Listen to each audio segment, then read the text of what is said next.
Hello girls. आप सभी को नव वर्ष की बहुत बहुत शुभकामनाएं। Happy new year to all. आज हम हमारे कोर्स की तीसरी और अंतिम इकाई से शुरुआत करेंगे। सबसे पहला चैप्टर आपका है इसमें सिलेक्शन ऑफ रेडीमेड गारमेंट्स, यानी सिले सिलाए या तैयार परिधानों का चुनाव। हम सब जानते हैं कि रेडीमेड वस्त्रों के प्रयोग का चलन दिन प्रतिदिन बढ़ रहा है और इस उद्योग ने आज एक बड़े व्यवसाय का रूप ले लिया है। ये वस्त्र यानी रेडीमेड वस्त्र विभिन्न सामाजिक और आर्थिक स्तर के लोगों के लिए तैयार किए जाते हैं। यानी जब हम इनको तैयार करते हैं, जब हम मार्केट जाते हैं, तो ये लोगों की सामाजिक स्थिति और आर्थिक स्थिति के अनुरूप होते हैं। शहरों से ग्रामीण क्षेत्रों तक, फुटपाथ से विशाल शोरूम तक हम देखते हैं कि रेडीमेड वस्त्रों की भरमार है। विभिन्न रंगों, डिजाइनों में ये शोकेस में प्रदर्शित किए जाते रहे हैं। ये उद्योग इतना बढ़ गया है कि अब इन रेडीमेड वस्त्रों का निर्यात भी होने लगा है। रेडीमेड परिधान की इतनी लोकप्रियता का कारण आज के व्यस्त और संघर्षमय जीवन में समय का अभाव और मनपसंद परिधानों को बनाने में प्रवीणता की कमी है। प्रवीणता से यहाँ पर मतलब है कि स्किल की, यानी कई टेलर्स होते हैं जो लेटेस्ट डिज़ाइन के अनुरूप वस्त्रों को सिलने में असमर्थ होते हैं। तो रेडीमेड वस्त्रों को लेकर आज व्यक्ति अनेक झंझटों से बच जाता है। जैसे मार्केट जाएंगे, वस्त्र खरीद कर लाएंगे, फिर हम उसको दर्जी को देंगे, और जब हम वस्त्रों को खरीदते हैं तो कपड़ों के चयन में और खरीदने के लिए हमें अपना समय देना होता है। इसके अलावा जब हम उसको टेलर को देते हैं तो टेलर कपड़ा भी ज़रूरत से ज़्यादा लेता है, क्योंकि उसको एक ही वस्त्र बनाना है। इसी के साथ में कपड़े का ट्रायल लेने जाओ, फिर आपको सिलने में उसको जो लगने वाला टाइम है वो अधिक होता है। तो ये बहुत सारे कारण हैं जिनकी वजह से हम सोचते हैं कि रेडीमेड वस्त्रों का प्रयोग ही ज़्यादा आरामदायक है। लोग अपनी ज़रूरत के कपड़े रेडीमेड गारमेंट्स लेकर के अपने काम को आसान बना लेते हैं। उपभोक्ता रेडीमेड कपड़े लेकर कई झंझटों से बच जाता है। कुछ वस्त्र ऐसे हैं जो कि रेडीमेड ही लिए जाने उचित रहते हैं, जैसे अंडरगारमेंट्स हो गए या हाउस कोट हो गया, कुछ इस प्रकार के जिसमें जटिल सिलाई की आवश्यकता है या विशेष वस्त्रों की आवश्यकता है जो हमें हमारे लोकल मार्केट में उपलब्ध नहीं होते, तो उसमें में भी हम ये चाहते हैं कि हम उनको रेडीमेड रूप में ही खरीद लें। जैसे कि हम जानते हैं कि भारत गांव का देश है, लेकिन इन रेडीमेड कपड़ों का व्यापार या बिजनेस गाँव में भी पहुंच गया है। हालांकि वहाँ पर बिकने वाले जो वस्त्र होते हैं वो साधारण किस्म के होते हैं और उनका मूल्य भी कम होता है, और क्योंकि उनमें जो प्रयोग किया जाने वाला कपड़ा है वो हल्की क्वालिटी का होता है, सिलाई भी उनकी ज़्यादा अच्छी नहीं होती और रंग भी कच्चे होते हैं, आकार में स्थायित्व भी नहीं होता, और जनरली ये देखा जाता है कि पहली धुलाई के बाद ही वे बदरंग भी हो जाते हैं और सिकुड़ भी जाते हैं। तो लेकिन फिर भी हम वहाँ के लोग भी ये प्रेफर करते हैं कि वो रेडीमेड वस्त्रों का प्रयोग करें। तो अधिक दौड़ धूप, झंझट, परेशानी के जीवन की एक बहुत बड़ी ज़रूरत का पूरा होना भी इसकी बढ़ती मांग का एक कारण है। शहरों में अगर हम देखें तो सभी प्रकार के वस्त्र आपको मिल जाएंगे, जिसमें उच्च श्रेणी के, निम्न श्रेणी के और मध्यम श्रेणी के सभी प्रकार के वस्त्र आपको यहाँ पर मिल जाते हैं। निम्न श्रेणी में तो वही क्वालिटी है कि आप वस्त्र खरीदने जाते हैं तो उसमें सिलाई अच्छी नहीं होती, रंग देखने में एक बार तो आकर्षक लगते हैं, लेकिन एक धुलाई के बाद ही वो बदरंग से हो जाते हैं। उनकी कीमत कम होती है क्योंकि उनमें कपड़ा हल्का लगाया जाता है। यदि हम मध्यम श्रेणी के वस्त्रों की बात करें तो उनमें कपड़े कुछ अच्छी क्वालिटी के होते हैं और उनके रंग भी पक्के होते हैं, साथ ही धागा और सिलाई भी उसमें मजबूत होते हैं। इनसे बहुत सुंदर और आकर्षक नमूनों के परिधान तैयार किए जाते हैं ताकि वो मध्यम श्रेणी, जो कि हमारे सामाजिक स्तर में सबसे बड़ा एरिया कवर करती है, तो मध्यम श्रेणी के लोग क्योंकि ज़्यादा हैं, तो उनको अपने मनपसंद के वस्त्र इसमें तैयार मिल जाते हैं। और ये टिकाऊ भी होते हैं, सबसे बड़ी जो इसकी वो है धोने से ख़राब नहीं होते, बहुत अधिक लागत नहीं होती, हालाँकि उतनी कम भी नहीं होती लेकिन बहुत अधिक भी नहीं होती। और इन पर जो फास्टनर्स होते हैं वो भी ऐसे होते हैं जो कि वस्त्र को फास्टनर का मतलब होता है जिनमें जैसे अपन की चेन है, बटन्स हैं, ज़िप हम लगाते हैं, झालर हम लगा देते हैं, कुछ ब्रोच आदि लगा कर के हम वस्त्र को सुंदर बना देते हैं, लेकिन उसका मूल्य उसमें अधिक नहीं होता।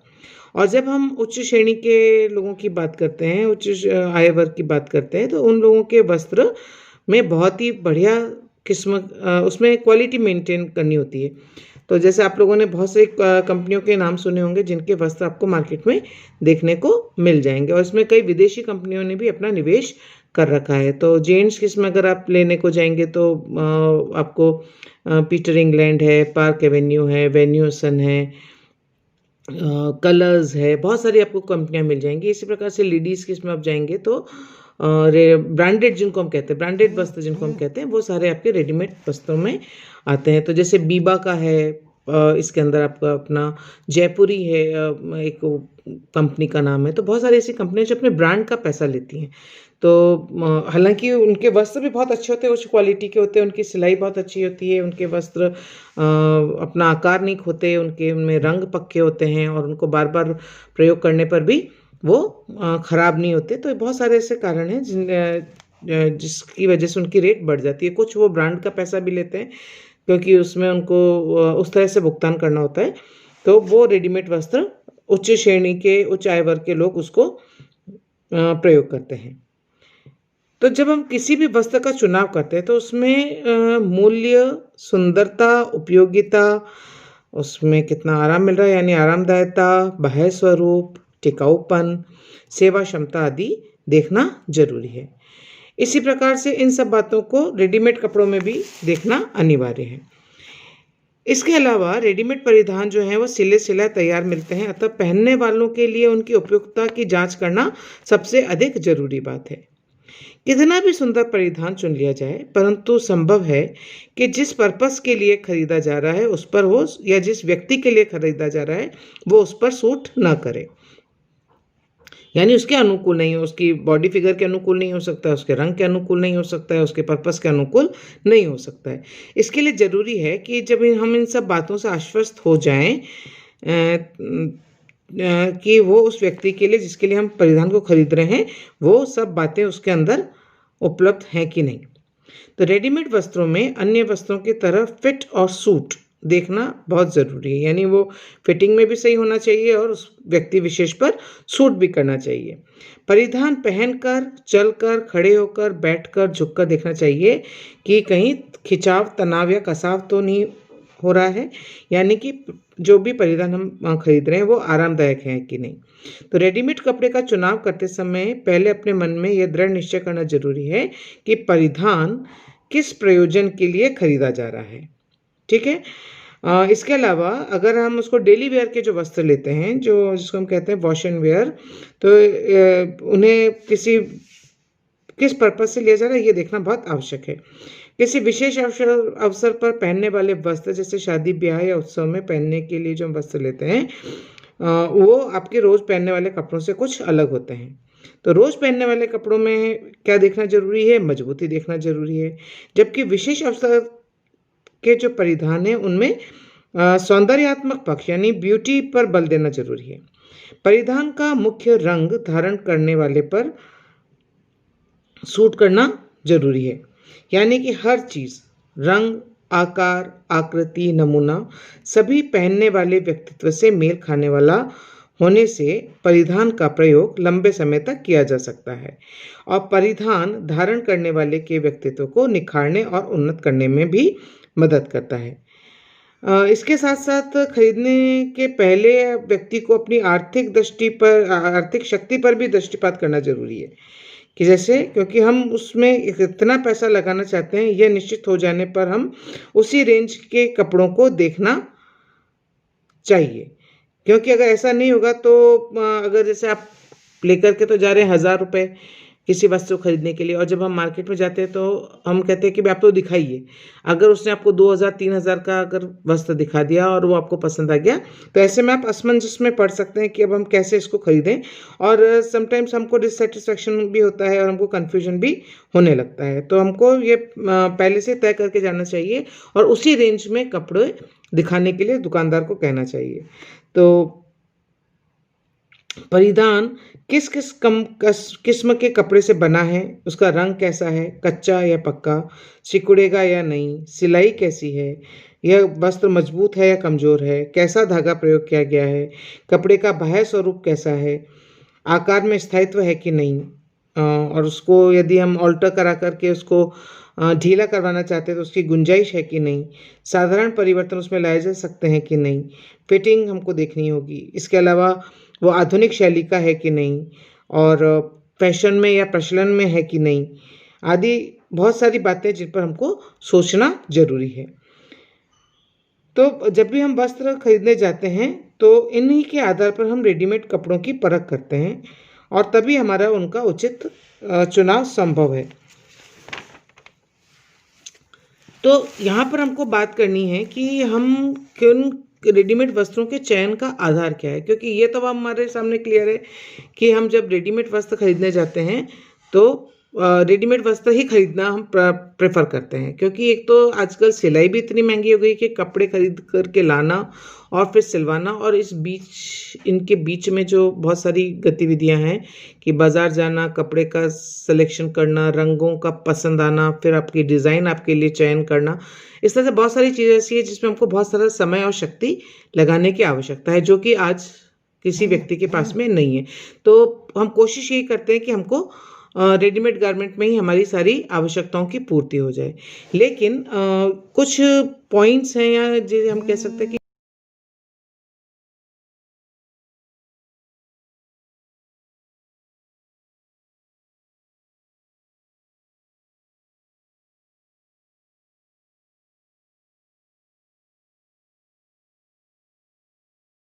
प्रयोग किए गए कपड़े की किस्मत देखनी चाहिए, किन रेशों से वो बना हुआ है, क्या मिश्रित रेशों का प्रयोग इसमें हुआ है, या कपड़े की रचना कैसी है, बुनाई कैसी है, कपड़ा सिकुड़ने वाला है या उसको धोकर के पहले से ही प्री स्ट्रिंग कर लिया गया है।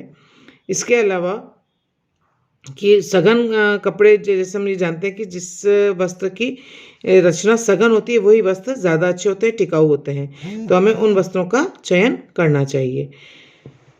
तो कपड़े की किस्म सबसे पहला एक इम्पॉर्टेंट पॉइंट है। उसके अलावा जो हम देखते हैं उसका रंग, कि परिधान में हम जो भी रंग चाह रहे हैं वो है कि नहीं, तो जैसे उसके ऊपर कौन सी प्रिंट का प्रयोग किया गया है।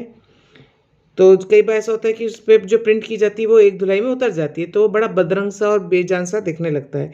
तो हमको रंग इस प्रकार का उसमें चयन करना चाहिए जो हमारी आवश्यकता के अनुरूप हो और रंग पक्का हो सबसे पहला, और उनका कॉम्बिनेशन है जो उसका एक जो विभिन्न कलर लिए गए हैं वो सही तरीके से उनका कॉम्बिनेशन है कि नहीं, या हमारी पसंद के अनुरूप है कि नहीं और वस्त्र के अनुरूप है कि नहीं, ये भी देखना बहुत आवश्यक है। फिर है इसमें नमूने। तो डिज़ाइन की जब हम बात करते हैं तो कई नमूने के कपड़े होते हैं जिनमें जैसे कोई लाइंस वाले हो सकते हैं, कोई छापे वाले हो सकते हैं, रोए वाले हो सकते हैं, फंदे आदि से बने हुए कपड़े हो सकते हैं, और धारियाँ भी जो लाइनें हैं वो कैसी आड़ी खड़ी तिरछी किसी कई प्रकार से हो सकती है। तो यदि परिधान एक रंग का है तब तो समस्या ज़्यादा नहीं है, लेकिन इसमें नमूना होता है तो हमको बड़ा देखना पड़ता है उसमें कि कोई इसमें कोई डिस्कलरेशन तो नहीं है, और उसमें यदि सिलाई है तो सही तरीके से उस पर सिलाई हो पाएगी कि नहीं हो पाएगी। तो बहुत सारे तरीके जिसमें हम जैसे चेक्स है तो चेक्स में यदि हम जब सिलाई करते हैं तो उनका चेक्स को आपस में मिलाया जाना बहुत ज़रूरी है, या धारियाँ हैं तो उनको मिलाई जानी बहुत ज़रूरी है जहाँ जहाँ उसकी सिलाई है, अन्यथा वो बड़ा अजीब सा दिखने लगता है। फिर है कपड़े की कटाई। तो कपड़े की कटाई किस प्रकार से की गई है ये भी उसमें देखने वाली लाइन बात है। तो कपड़े की सीधी रेखा जो धागा खींचने में बनती है ग्रेन लाइन कहलाती है, और कपड़े की जो तिरछी रेखा है जिसको हम उरेबी कट कहते हैं। इसी प्रकार से कभी कभी मिल से निकले कपड़ों की ग्रेन लाइन बिगड़ी हुई होती है, यानी हम कहते हैं इसमें कान है ना, जो तिरछा कटा हुआ होता है, और जब हम उसे ठीक करते हैं तो भी वो ठीक नहीं हो पाती और पूरी डिज़ाइन उसकी गड़बड़ा जाती है। तो हमारे लिए ये भी देखना बहुत ज़रूरी है कि उस रेडीमेड कपड़े की कटाई किस प्रकार से की गई है। इसके बाद आती है रेडीमेड वस्त्रों की सिलाई। तो रेडीमेड कपड़ों को सिले-सिलाए तैयार रूप में खरीदने के बाद उनमें कुछ करना नहीं होता है, लेकिन उसमें ये ज़रूरी है कि उसमें ऑल्ट्रेशन की व्यवस्था होनी चाहिए, क्योंकि साधारणतया क्या होता है कि जो रेडीमेड वस्त्र होते हैं उनमें एक ही वस्त्र की बहुत सारे पीस बनाए जाते हैं। तो उसमें वो कोशिश ये करते हैं कपड़े को बचाने के चक्कर में उसमें ऑल्ट्रेशन की कोई गुंजाइश नहीं रहती, यानी आप उसको बड़ा नहीं कर सकते। छोटा तो आप करवा सकते हैं, लेकिन उसको बड़ा कर नहीं होता, तो उसमें वो सीमिंग अलाउंस बहुत कम रखते हैं। जो एक्स्ट्रा कपड़ा होता है अंदर, कि यदि हम उसको ढीला करना चाहें तो वो नहीं हो पाता। और एक दूसरा उसमें कारण ये होता है कि उसमें जनरली ये सिलाई को पक्का रूप देने के लिए उसमें इंटरलॉकिंग कर देते हैं, और इंटरलॉकिंग वाली सिलाई को हम खोल करके ढीला नहीं कर सकते, उसमें फिर कपड़ा फट जाता है। तो उसकी सिलाई देखनी बहुत ज़रूरी है कि वो किस प्रकार से। कई बार जो सस्ते वस्त्र होते हैं उसमें कच्चे टाँकों से, कच्चे टाँके यानी बड़ी जो नंबर की सिलाई होती है मशीन की, तो उससे सिलाई कर दी जाती है, जिससे क्या होता है बड़े बड़े टाँके लगते हैं और वस्त्र एक बार तो आसानी से सिल जाता है, लेकिन पहनने के बाद वो बहुत आसानी से उधड़ जाता है, तो बार बार हमको सिलाई करवानी पड़ती है। इसी प्रकार से जो आजकल ये भी फैशन में आ गया है कि जो उसके किनारे हैं उनके ऊपर हम मोड़ते ही नहीं हैं उनको। पहले जैसे तुरपाई की जाती थी या मशीन की सिलाई की जाती थी या झालर या पाइपिंग कुछ इस तरह का लगाया जाता था, और अभी भी कई वस्त्रों के अंदर आपको ये देखने को मिलते हैं, तो इनको भी देखना बहुत आवश्यक है। नेक्स्ट है इसका ये जो तुरपाई है, तो हालांकि जितने भी रेडीमेड वस्त्र हैं उसमें आपको तुरपाई देखने को कहीं नहीं मिलेगी, क्योंकि तुरपाई जो है वो आपके हाथ से की जाती है, और रेडीमेड वस्त्रों में हाथ से किया हुआ कोई काम नहीं होता। ज़्यादा से ज़्यादा उसके अंदर जो हैंडवर्क के होते हैं वस्त्र, तो उनकी हैंडमेड जो होते हैं उनमें जो सिलाई की जो कॉस्ट है वो काफ़ी बढ़ जाती है, तो उस पूरे वस्त्र की भी उसमें कीमत बहुत अधिक बढ़ जाती है। यदि उसमें तुरपाई या कोई एम्ब्रॉयडरी इस प्रकार की गई है तो उसके अंदर बहुत उसकी कीमत बढ़ जाती है, तो वह आम लोगों के खरीदने लायक वो वस्त्र नहीं होते। ठीक है, इसके बाद में जो उसमें देखने लायक चीज़ है जिसका हमको उसमें देखना चाहिए वो कि फास्टनर्स, कि जिसमें वस्त्र के दोनों भागों को जोड़ने के लिए जिनकी व्यवस्था की गई है वो उसके अनुरूप है कि नहीं। जैसे आपका बटन है या हुक आई है, बकल है, जिप है, फास्टनर्स हैं, या कोई और कॉर्ड आपने काम में ली है, या आप इसमें वेल्क्रो आपने काम में लिए, ये सब परिधान के अनिवार्य और महत्वपूर्ण भाग होते हैं। इनका भी उत्तम किस्म का होना आवश्यक है, नहीं तो जैसे हल्के वस्त्र होते हैं तो उसमें बटन बहुत हल्की तरीके से टाँके होते हैं, तो आप एक दो बार उसको उपयोग में करेंगे और बटन टूट के गिर जाते हैं, और फिर आपको मैचिंग बटन नहीं मिल रहा है या आपकी उसकी जिप खराब हो गई है, तो आपको उसमें एक्स्ट्रा मनी भी है आपको एक्सपेंड करना पड़ेगा, और वो टिकाऊ नहीं रहेगा और आप वो पहनने लायक नहीं रहेंगे। इसके अलावा उसमें जो हम रेडीमेड वस्तुओं में देखते हैं वो बाह्य सज्जा, साधन और काट छाट द्वारा अलंकरण, तो डेकोरेशन एंड ट्रिमिंग जिसको बोलते हैं, तो ये भी रेडीमेड वस्तुओं में सजावट की जाती है, जिसमें जैसे बच्चों के कपड़े तो उसमें कोई पैचवर्क कर दिया जाता है, या कोई ब्रोच लटका दिया जाता है, या कोई फूल लगा दिया जाता है, या कोई टाई लगा देते हैं, नॉट लगा देते हैं, तो इस प्रकार से उसकी बाह्य सज्जा से हम उसको और भी आकर्षक बना देते हैं। लेकिन ये सब इस प्रकार के होने चाहिए कि जो धुलाई का सामना कर सके, क्योंकि कई बार ऐसा होता है कि जब हम इनको मशीन में धोते हैं तो वो निकल के गिर जाते हैं या उसमें वो श्रिंक हो जाते हैं, तो उसकी शेप को बिगाड़ देते हैं। या झल्लर या जो आप वो लगाते हैं, फ्रिल वगैरह लगाते हैं, तो ये कलर छोड़ देती हैं और पूरे वस्त्र को खराब कर देती हैं। तो ये भी उसके अंदर ज़रूरी है कि हम ये देखें कि वो किस प्रकार का काम में लिया गया है। जो नेक्स्ट जो और सबसे इम्पोर्टेंट है वो उसका स्टाइल और फैशन, कि वो जो भी हम परिधान खरीद रहे हैं वो लेटेस्ट स्टाइल का और फैशन का है कि नहीं। और क्योंकि हम ये जानते हैं कि परिवर्तन के युग में हर थोड़े दिनों में फैशन चेंज हो जाता है, तो जैसे अनारकली सूट है, तो अनारकली सूट अभी बीच में बहुत चला, लेकिन अब उसकी प्रचलन कम हो गया है। बीच में पटियाला सलवार और छोटे कुर्तों का था, अब लॉन्ग कुर्तों का आ गया है, फ्लोर टचिंग कुर्तों का फैशन आ गया, तो ये रोज़ बदलते रहते हैं।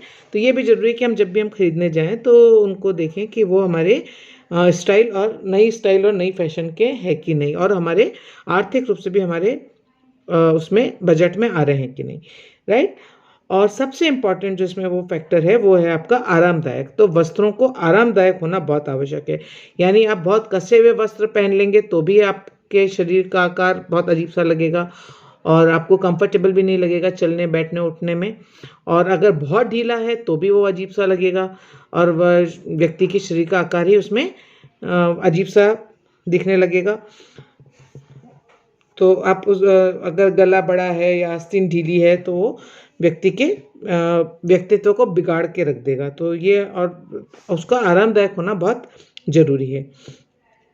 फिर एक फैक्टर है कि फिट सूट और बाह्य स्वरूप, यानी कि जो भी हम वस्त्र ले रहे हैं वो हमारे फिटिंग का होना चाहिए, हम पर सूट करना चाहिए और उसका बाह्य स्वरूप भी आकर्षक होना चाहिए, तभी वो हमारे उपयोग का रहेगा। फिर उसका नेक्स्ट फैक्टर है अधिक उपयोग और प्रयोग, यानी सभी वस्त्रों पर आश्वस्त होने के बाद हमको ये भी देखना है कि हम उसको कितने समय तक हम उसका उपयोग कर सकते हैं। अगर आपने एक बार में ऊपर के सारे पॉइंट देख करके आपने वस्त्र खरीद लिया और पता चला कि और आपने पार्टी वेयर लिया है तो पता चला कि आपने पूरे साल में एक बार पहना और नेक्स्ट ईयर तक उसका फैशन भी चला गया, तो हम उसका बहुत उपयोग नहीं कर पाए जितना कि हमने उसके ऊपर व्यय किया है। तो ये भी देखना पड़ेगा हमें कि उसका उपयोग कितना हो रहा है। एक और जो फैक्टर है वो है देख रेख, धुलाई, सफाई और उसका संग्रहण।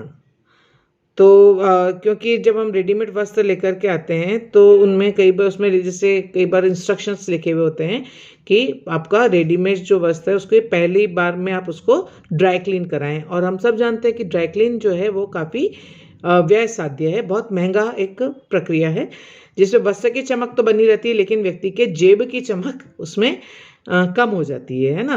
यानी कि वस्त्र के आप 2-3 बार अगर ड्राई क्लीन कराते हैं तो हम देखते हैं, अगर हम उसका तुलना करें तो वो वस्त्र की सिलाई और वस्त्र का जो हमारा व्यय है और उसकी ड्राई क्लीनिंग उससे ज़्यादा हो रही है।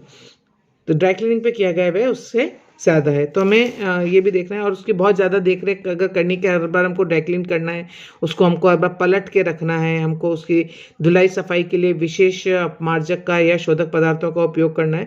तो ये सारे बहुत सारे, और उसके संग्रहण में भी हमको विशेष सावधानी रखनी है। तो ये बड़े कीमती वस्त्रों के साथ जैसा ऐसा होता है कि हमको उनके साथ में ये सारी सावधानियाँ रखनी होती है। तो इस प्रकार का वस्त्र यदि हम लेते भी हैं किसी भी प्रकार से तो हमको इन सब चीज़ों का उसमें विशेष ध्यान रखना होगा कि जैसे जैसे अगर उसमें इंस्ट्रक्शन है उनको हम फॉलो करें ताकि हम उस वस्त्र को लंबे समय तक और बार बार प्रयोग कर सकें।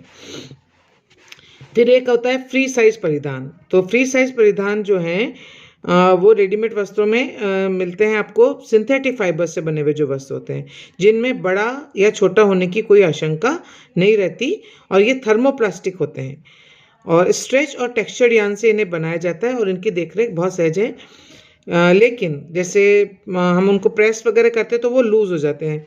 तो कसकर फिट हो जाने वाले कपड़े जैसे होजे आदि से बने होते हैं उनको हम उसमें लेते हैं। तो हम वो कहते हैं फ्री साइज के, देखने में आपको छोटे लग रहे हैं लेकिन उसको किसी भी साइज का व्यक्ति पहन सकता है। तो वो उसमें स्ट्रेचेबल होते हैं तो उसको खींच के आप अपने शरीर के आकार के अनुरूप आप उसको कर लीजिए और वो पहनने में भी कंफर्टेबल होते हैं। तो जैसे आपने ये देखा होगा कि भी सर्दियों में भी वार्मर्स जो आते हैं तो उनमें कुछ ही साइज होती है आपको मिलेंगी, जैसे स्मॉल, मीडियम, लार्ज, एक्सेल और डबल एक्सेल। और इसके अंदर आपके जितने भी प्रकार के लोग हैं वो सब इसके अंदर फिट हो जाते हैं। तो खींचने पर ये खिंचाव को सहन कर पाते हैं, प्रत्यास्थता इनकी बहुत तगड़ी होती है और वो हम उन वस्त्रों को पहन सकते हैं। तो ये सारे कारण हैं जिनके या जो आधार हैं जिनको देख करके हमको रेडी। आज के लिए बस इतना ही। और आपको मेरे ख्याल में समझ में आ गया होगा कि रेडीमेड वस्त्रों का चयन किस प्रकार से किया जाना चाहिए, किन बिंदुओं को आधार बनाकर किया जाना चाहिए। यदि आपको इसमें कोई भी परेशानी हो, कोई आपको चीज़ समझ में नहीं आ रही हो तो आप प्रश्न पूछ सकते हैं ग्रुप के ऊपर। और अगली बार जब आप वस्त्र खरीदने जाएं, रेडीमेड वस्त्र मार्केट से खरीदें, तो निश्चित रूप से आप इनमें से अधिकांश बिंदुओं को ध्यान में रखते हुए ही वस्त्र का चयन करेंगे। तब तक गुड बाय।